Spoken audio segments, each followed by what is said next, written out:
All right, class, give me 5. All right.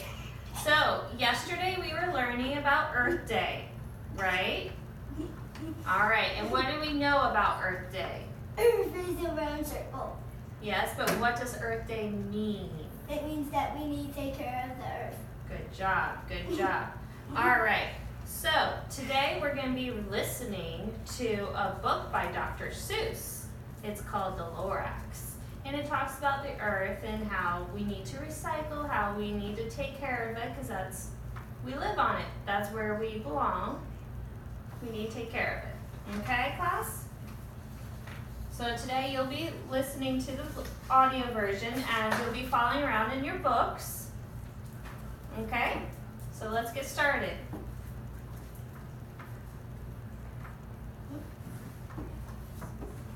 I can't hear it. Far end of town, where the grickle grass grows, and the wind smells slow and sour when it blows, and no birds ever sing excepting old crows, is the street of the lifted Lorax.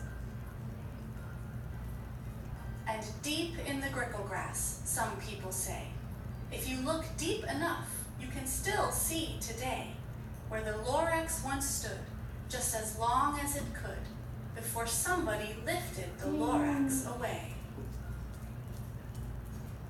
What was the Lorax, and why was it there? And why was it lifted and taken somewhere from the far end of town where the grickle grass grows? The old Onceler still lives here. Ask him. He knows. You won't see the Onceler. Don't knock at his door. He stays in his lurkin on top of his store. He lurks in his lurkin, cold under the roof, where he makes his own clothes out of myth-muffered moof. And on special dank midnights in August, he peeks out of the shutters, and sometimes he speaks and tells how the Lorax was lifted away. He'll tell you, perhaps, if you're willing to pay. On the end of a rope, he lets down a tin pail, and you have to toss in 15 cents and a nail, and the shell of a great, great, great grandfather snail. Then he pulls up the pail, makes a most careful count to see if you've paid him the proper amount. Then he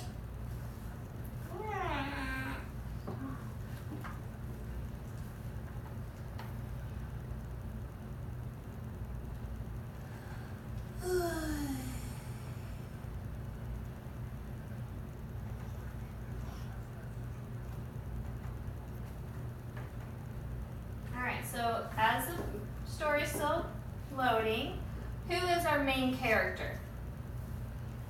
What's his name? Green? What's his name? I don't know. He's right there in front of you. Who is that? I don't know. The Lorax. That's our main character. Why? I thought he's supposed to be orange. Because in most movies I saw him Hold on. orange. Well, we're listening, okay? Maybe it's just wearing gloves.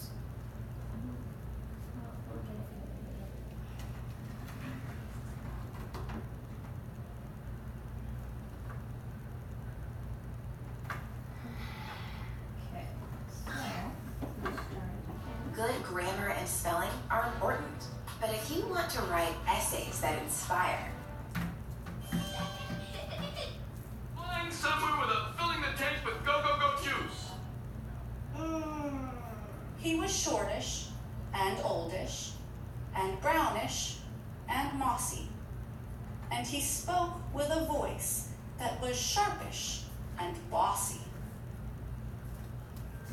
Mister, he said with a sawdusty sneeze, I am the Lorax. I speak for the trees. I speak for the trees have no tongues, and I'm asking you, sir, at the top of my lungs. He was very upset as he shouted and puffed. What's that thing you've made out of my truffula tuft?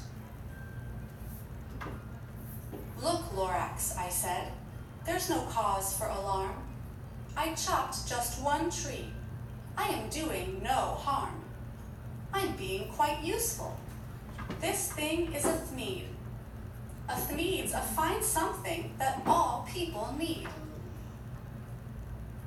It's a shirt. It's a sock. It's a glove. It's a hat. But it has other uses. Yes, far beyond that. You can use it for carpets, for pillows, for sheets, or curtains, or covers for bicycle seats. Or blankets. The Lorax said, Sir, you are crazy with greed. There is no one on earth who would buy that fool's need. But the very next minute, I proved he was wrong. For just at that minute, a chap came along, and he thought that the thneed I had knitted was great. He happily bought it for $3.98. Where does it say? I laughed at the Lorax. You poor stupid guy. You never can tell what some people will buy. I repeat, cried the Lorax, I speak for the trees. I'm busy, I told him. Shut up, if you please. I rushed across the room and in no time at all built a radio phone. I put in a quick call. I called all my brothers and uncles and aunts, and I said, listen here, here's a wonderful chance for the whole Onceler family to get mighty rich. Get over here fast. Take the road to North Nitch. Turn left at Weehawken, sharp right at South Stitch. And in no time at all, in the factory I built, the whole Onceler family was working full tilt. We were all knitting thneeds, just as busy as bees, to the sound of the chopping of truffula trees. Then, oh baby, oh, how my business did grow. Now, chopping one tree at a time was too slow. So I quickly invented my super axe hacker, which whacked off 4 truffula trees at one smacker.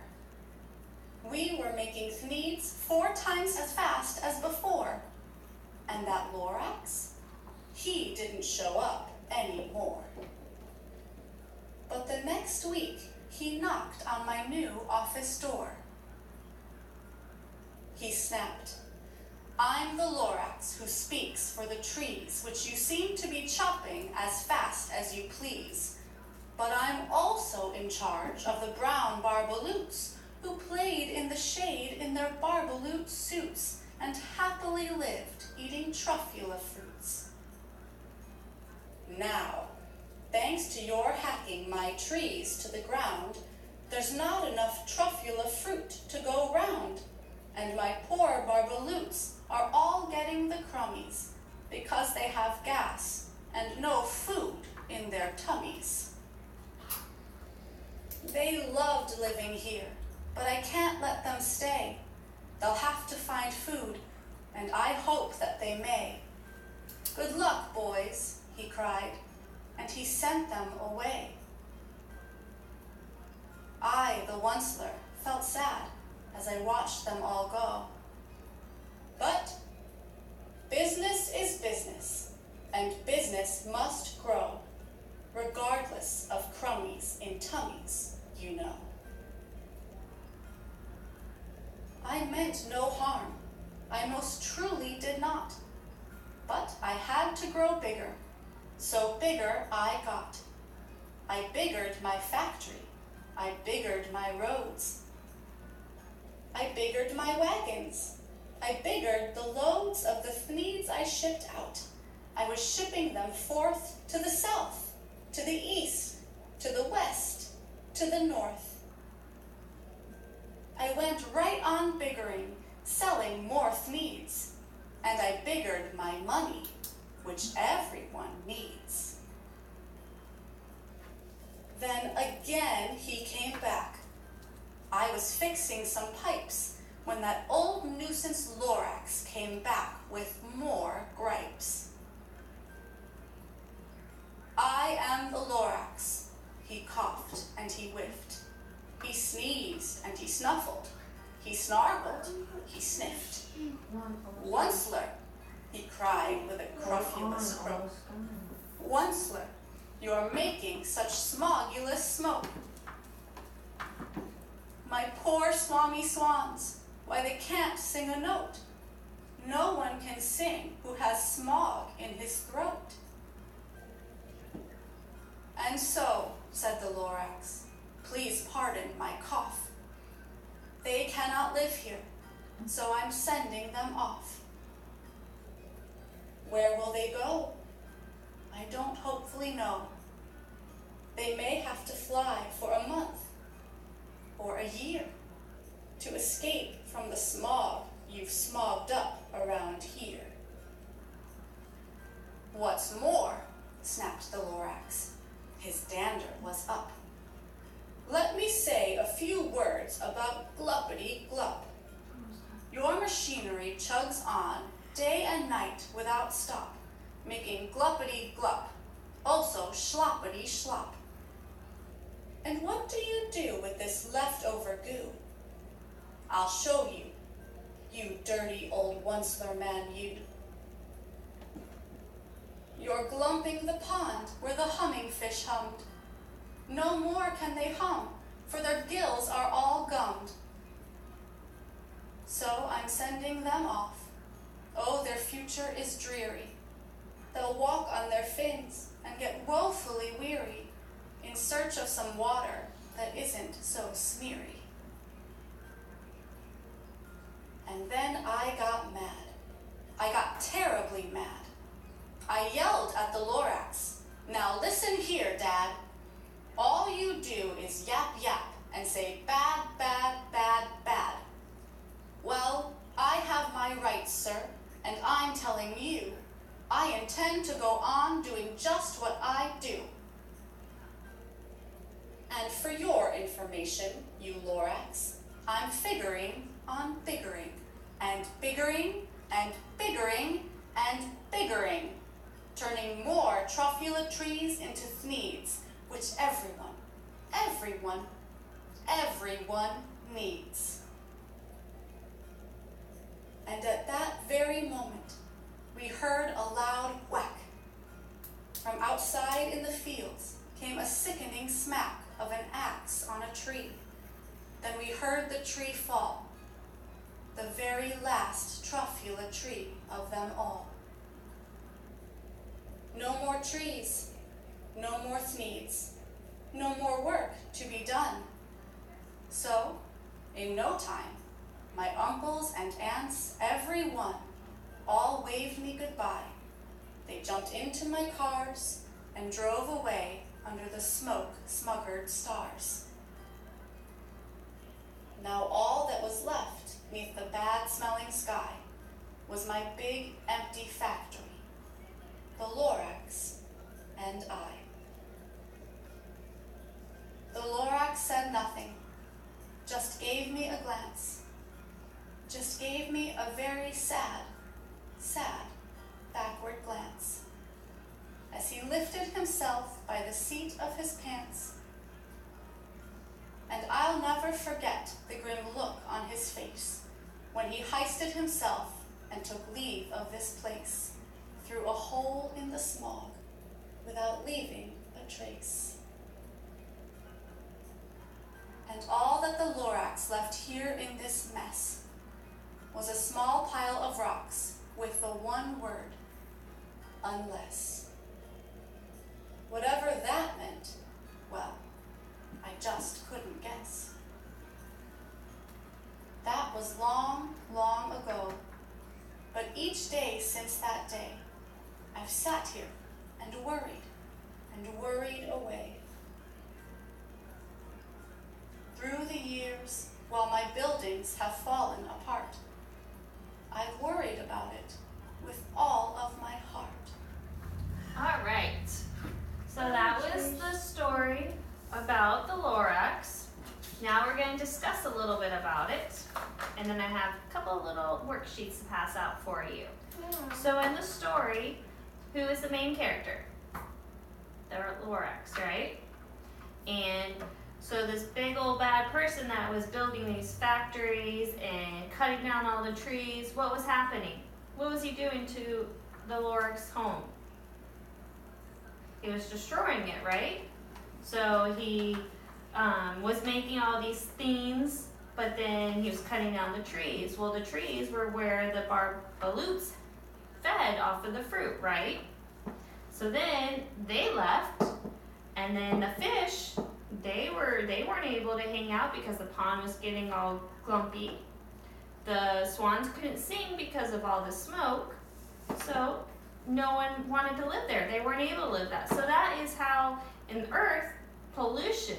So all these big factories, all this stuff is happening, and it's bad for the Earth. So we have to take care of our Earth. We have to recycle. We have to do stuff to help save what we can of the Earth, right?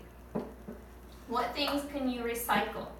What things go into that big old blue trash bag or trash can? Anybody have any suggestions? What do you think? What do you recycle at home? What do you recycle at home? Water bottles? Water bottles? Okay, what about soda cans? They're recyclable, right? And glass and newspapers. All these things can recycle, right? Okay. All right. Well, I'm going to pass out these worksheets for you, and I'm going to have you fill them out. And if we can't fill them out on our own, I'll let you work with a partner. Okay? There's no part. All right. So let's get going, and then I'll come around and I'll check on everybody. Where's my color?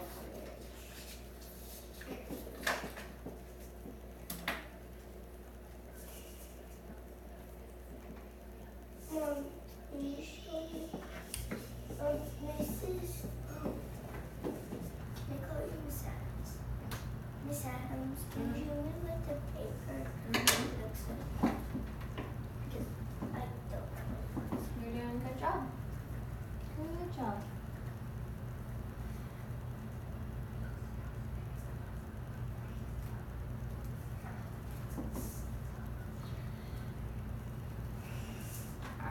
When you're finished with the worksheets, we'll turn them in and we'll grade them on that and see how well you're able to do with it. All right, pass them in. And let's see. I didn't do that. Okay. So, items that we can recycle are what? Soda cans, bottles. What about your juice boxes? Newspapers, cardboard. Oh, You know, like all those big boxes that get delivered. Those get recycled too. All right, and that is it. That is what our lesson for today. Okay.